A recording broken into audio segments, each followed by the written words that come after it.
Alright, try natin tong analog voltmeter dito sa Sniper 155. Try natin tong style na to. Okay, na-install ko na siya dito sa side ng driver side. Alright. Ayan o.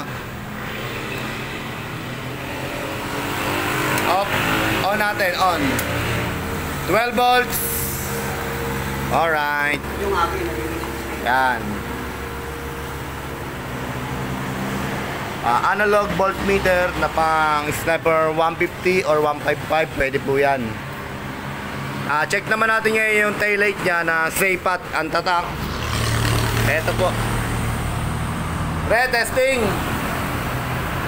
Preno. Ayan, ito po yung brake light, signal light. Ayan o. Kabila.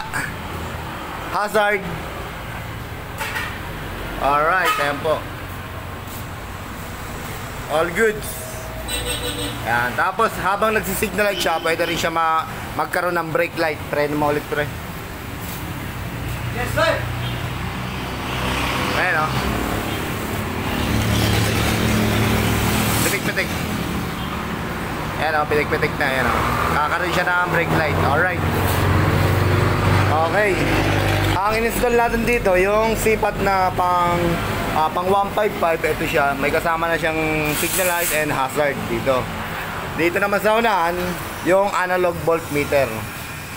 Ayan o. So, patayin natin. On. Open. Open. Alright.